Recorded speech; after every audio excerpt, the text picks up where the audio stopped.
제5장 부활론. 성서의 예언을 문자 그대로 받아들인다면 예수님이 재림하실 때에는 이미 흙 속에 파묻혀 사가져 버린 모든 성도들의 육신이 다시 원상 그대로의 모습으로 살아나올 것으로 보아야 한다. 이것은 하나님이 주신 말씀이기 때문에 우리의 신앙적인 입장에서는 그대로 받아들이지 않을 수 없다. 그러나 이것은 현대인의 이성으로는 도저히 납득할 수 없는 사실이기 때문에 결국 우리들의 신앙생활에 커다란 혼란을 가져오게 된다. 그러므로 이 문제의 진정한 내용을 해명하는 것은 지극히 중요한 일이 아닐 수 없는 것이다. 제1절 부활. 부활이라는 것은 다시 산다는 뜻이다. 그리고 다시 살아야 하는 것은 죽었기 때문이므로 우리가 부활의 의의를 알기 위하여는 먼저 죽음과 삶에 대한 성서적인 개념을 분명히 알아야 하는 것이다. 1. 죽음과 삶에 대한 성서적 개념. 누가복음 9장 60절 기록을 보면 부친을 장사하기 위하여 자기 집에 가려고 하는 자에게 예수님은 죽은 자는 죽은 자들로 하여금 장사하게 하라고 말씀하셨다. 우리는 이 예수님의 말씀 가운데서 죽음과 삶에 각각 서로 뜻을 달리하는 두 가지의 개념이 있는 것을 알 수 있다. 첫째는 장사를 치러야 할 그 제자의 부친과 같이 육신의 목숨이 끊어지는 죽음에 대한 생사의 개념이다. 이런 죽음에 대한 삶은 그 육신이 생리적인 기능을 유지하고 있는 상태를 의미한다. 둘째는 그 죽은 부친을 장사하기 위하여 모여서 활동하고 있는 사람들을 지적하여 말하는 죽음에 대한 생사의 개념이다. 그러면 어찌하여 예수님은 현재 그 육신이 움직이고 있는 사람들을 지적하여 죽은 자라고 말하셨던가? 그것은 그들이 예수님을 배반함으로써 하나님의 사랑을 떠나버린 자리, 즉 사탄의 주관권 내에 머물러 있었기 때문이었다. 그러므로 이 죽음은 육신의 목숨이 끊어진 죽음을 말하는 것이 아니라 하나님의 사랑의 품을 떠나서 사탄 주관권 내에 떨어진 것을 의미하는 죽음을 말하는 것이다. 따라서 이러한 죽음에 대한 삶의 뜻은 하나님의 사랑의 주관권 내에서 그의 뜻대로 활동하고 있는 상태를 말하는 것이다. 그러므로 아무리 그 육신이 활동을 하고 있다 하더라도 그것이 하나님의 주관권을 벗어나서 사탄의 주관권 내에 머물러 있으면 그는 창조 본연의 가치 기준으로 보아 죽은 자가 아닐 수 없는 것이다. 이것은 요한계시록 3장 1절에 기록된 바 비신앙적인 사대교회의 신도들에게 너가 살았다 하는 이름은 가졌으나 죽은 자로다 라고 한 말씀을 보아도 잘 알 수 있다. 그 반면에 이미 육신의 목숨이 끊어진 인간이라 할지라도 그의 영인체가 영계의 천상 천국에서 하나님의 사랑의 주관권 내에 있다면 그는 어디까지나 살아있는 사람인 것이다. 예수님께서 나를 믿는 자는 죽어도 살겠고 라고 하신 것은 예수님을 믿고서 하나님의 주관권 내에서 사는 사람은 목숨이 끊어지고 그 육신이 흙으로 돌아간다 하더라도 그 영인체는 여전히 하나님의 주관권 내에 있는 것이기 때문에 그는 살아있는 사람이라는 말씀이다. 예수님은 또 계속하여 무릇 살아서 나를 믿는 자는 영원히 죽지 아니하리니 이것을 너가 믿느냐라고 말씀하셨다. 이 말씀은 예수님을 믿는 자는 지상에서 영원히 죽지 않고 산다는 뜻이 아니라 육신을 쓰고 예수님을 믿는 사람은 현재 살아있는 것은 말할 것도 없고 후일 그가 죽어 육신을 벗어버리고 지상을 떠난다 할지라도 그의 영인체는 영원히 하나님의 사랑의 품속에서 여전히 삶을 계속할 것이기 때문에 영원히 죽지 않는다는 것이라는 뜻으로 하신 말씀이다. 따라서 위에 성구에 보인 예수님의 말씀은 인간에 있어 육신의 목숨이 끊어지는 것을 의미하는 그 죽음은 우리의 영원한 생명에는 아무런 영향도 가져오지 않는다는 뜻으로 하신 말씀인 것이다.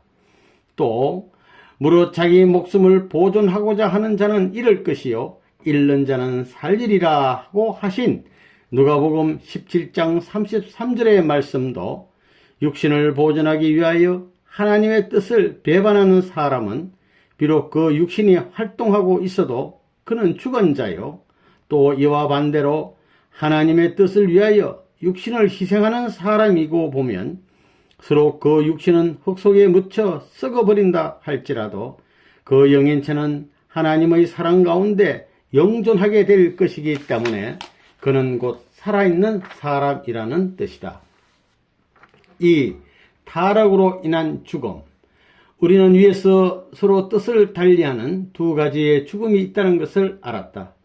그러면 그중 어느 것이 인간 시조의 타락으로 인하여 초래된 죽음일 것인가? 하나님은 원래 인간이 타락되지 않았어도 노쇠하면 그 육신은 흙으로 돌아가도록 창조하셨던 것이다. 그러므로 아담이 930세에 죽어 그의 육신이 흙으로 돌아갔지만 이것은 어디까지나 타락 때문에 온 죽음은 아니었다.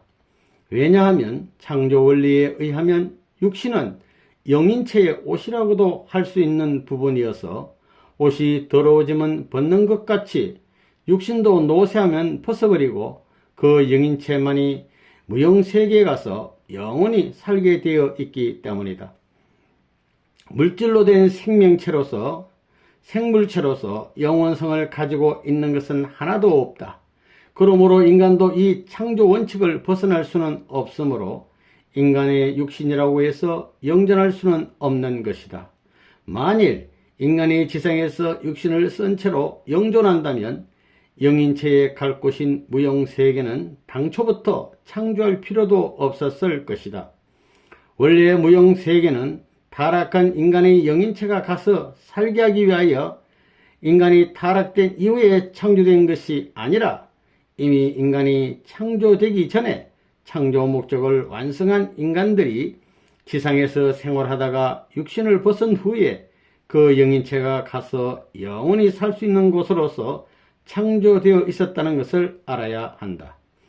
타락 인간은 육적인 생명에 강한 미련을 가지게 된 것은 인간이 원래 육신을 벗은 후에는 보다 아름답고 영원한 무영세계에 가서 영원히 살도록 창조되었다는 사실을 타락으로 인하여 알 수 없게 되었기 때문이다. 지상에 있어서의 육신 생활과 무영세계에 있어서의 영인 생활은 애벌레와 나비의 생활에 비교할 수 있다. 만일 애벌레에게 의식이 있다고 하면 마치 인간이 육신 생활에 대하여 애착을 느끼고 있듯이 그도 역시 허물 속의 생활에 애착을 느끼고 벗고 나오려 하지 않을 것이다. 그렇다면 이것은 애벌레가 일단 나비가 된 후에는 향화와 감미를 마음대로 즐길 수 있는 또 하나의 새로운 세계가 있다는 것을 알지 못하기 때문일 것이다. 지상인과 영인과의 관계는 바로 이 나비와 애벌레와 나비와의 관계가 흡수한 것이다. 만일 인간이 타락되지 않았다면 지상인들은 같은 지상인들 사이에서와 마찬가지로 영인들과도 자유로이 만날 수 있었을 것이기 때문에 육신을 벗는 것이 결코 영원한 이별이 아니라는 것을 잘 알 수 있었을 것이다. 뿐만 아니라 인간이 지상에서 완성되어 생활하다가 노쇠한 후에 육신을 벗고 가게 되는 그 영인의 세계가 얼마나 아름답고 행복한 곳인가 하는 것을 분명히 알게 된다면 오히려 육신을 벗고 그 세계로 갈 수 있는 날을 그리워하며 고대하게 될 것이다.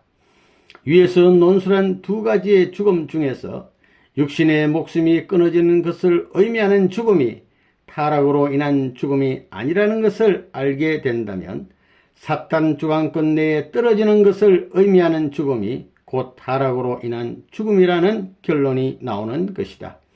우리는 이 문제를 성서를 중심하고 좀 더 상세히 검토해 보기로 하자. 타락으로 인한 죽음은 곧 인간 시조가 선악과를 따먹음으로써 초래된 바로 그 죽음을 말한다. 그러면 그 죽음은 어떠한 죽음이었을 것인가? 창세기 2장 17절을 보면 하나님이 아담과 헤와를 창조하신 후에 그들에게 선악과를 따먹는 날에는 정령 죽으리라고 말씀하셨다. 그러므로 하나님이 말씀하신 그대로 그들은 따먹은 그날을 기해서 정령 죽었다고 보지 않을 수 없는 것이다. 그러나 그 죽은 아담과 헤와는 오늘날의 우리들과 마찬가지로 여전히 지상에서 육신 생활을 계속하면서 자손을 번식하여 마침내 오늘의 타락한 인류 사회를 이루어 놓았다. 이러한 사실로 보아 타락으로 인하여 초래된 그 죽음은 육신의 목숨이 끊어지는 것을 의미하는 죽음을 말하는 것이 아니라 하나님의 선주관권으로부터 사탄의 악주관권으로 떨어지는 것을 의미하는 죽음을 말하는 것임을 바로 알 수 있다. 그러면 우리는 성서에서 이에 관한 예를 들어보기로 하자. 요한 1서 3장 14절에 사랑치 아니하는 자는 사망에 거하느니라고 하였다. 여기에서 말하는 사랑은 물론 하나님의 사랑을 의미한다. 하나님의 사랑 가운데서 이웃을 사랑할 줄 모르는 사람은 아무리 지상에서 생활을 하고 있다 하더라도 그는 어디까지나 죽은 사람이라는 뜻이다. 이와 동일한 뜻으로서 로마서 6장 23절에는 죄의 싹은 사망이요 하나님의 은사는 영생이니라고 하였고, 또 로마서 8장 6절에는 육신의 생각은 사망이요 영의 생각은 생명과 평안이니라고 기록되어 있는 것이다. 3. 부활의 의의.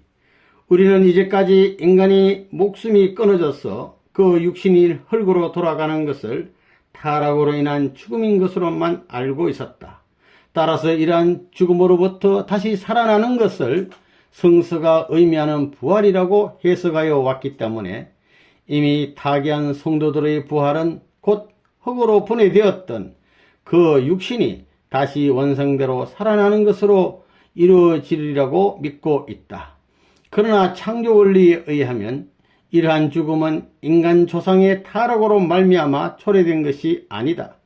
원래 인간이란 노쇠하면 그 육신은 자연히 흙으로 돌아가도록 창조된 것이기 때문에 한번 흙으로 분해되어 버린 육신은 다시 원상대로 부활할 수도 없으려니와 영계에 가서 영원히 살게 된 영인체가 다시 육신을 쓸 필요도 없는 것이다.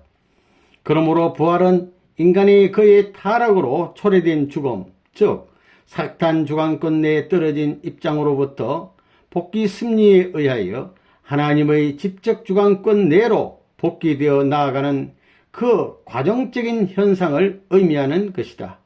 따라서 죄를 회개하고 어제의 나보다 오늘의 내가 좀 더 선하게 되었다면 우리는 그만치 부활한 것이 된다. 성서에서 부활에 관한 예를 들어보면 요한복음 5장 24절에 내 말을 듣고 또 나 보내신 이를 믿는 자는 영생을 얻었고 심판에 이르지 아니하나니 사망에서 생명으로 옮겼느니라고 기록이 있다.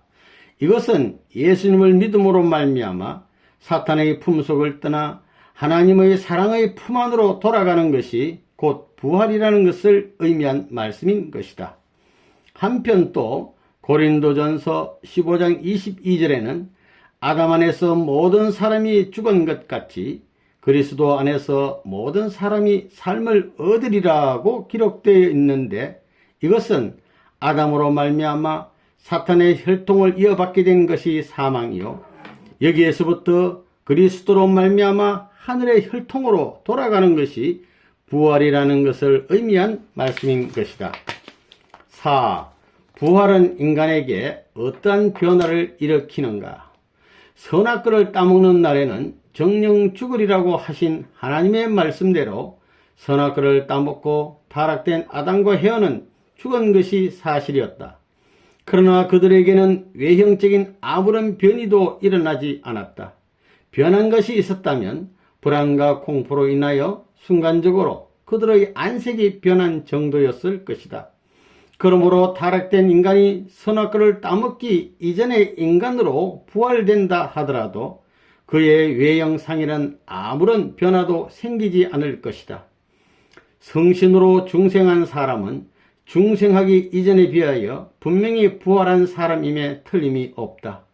그와 강도를 비교해 본다면 하나는 하늘편의 사람으로서 중생한 정도만큼 부활한 입장에 있고 또 하나는 지옥에 가야 할 사람으로서 죽은 입장에 있지만 그들의 외형에는 아무런 차이도 없는 것이다. 이미 위에서 예정한 바와 같이 예수님의 말씀을 따라 하나님을 믿는 자는 사망으로부터 생명으로 옮겨져서 부활된 것이 사실이다. 그러나 그가 예수를 믿기 전 사망한 상태에 있을 때나 예수를 믿고 생명으로 옮겨짐으로써 부활한 후나 그의 육체상에는 아무런 변화도 생기지 않는 것이다. 예수님은 창조 목적을 완성한 인간으로 오셨던 것이 사실이다. 그러나 외형으로 본 예수님은 타락 인간에 비하여 아무런 차이도 없었다. 만일 그에게 다른 것이 있었다면 당시의 채권자들이 그를 믿고 따르지 않았을 리가 없는 것이다. 인간은 부활로 인하여 사탄의 주관을 벗어나 하나님과 심정의 일체를 이룸으로써 신성을 가지게 된다. 이렇듯 타락 인간이 부활로 인하여 하나님의 주관을 받게 되면 필연적으로 그 심령의 변화를 일으키게 되는 것이다. 그리고 이와 같은 심령의 변화에 의하여 인간의 육신도 사탄이 요구하는 전으로부터 하나님이 계실 수 있는 성전으로 사실상 성화되어 가는 것이다. 이러한 의미에서 육신도 부활된다고 볼 수 있는 것이다. 이것은 마치 악한 일을 위하여 사용되어 왔던 건물이 하나님의 성전으로 사용하게 되면 그 건물의 외형에 있어서는 하등의 변화도 없는 것이지만 그것은 이미 성스러운 건물로 변화된 것과 마찬가지 이치인 것이다.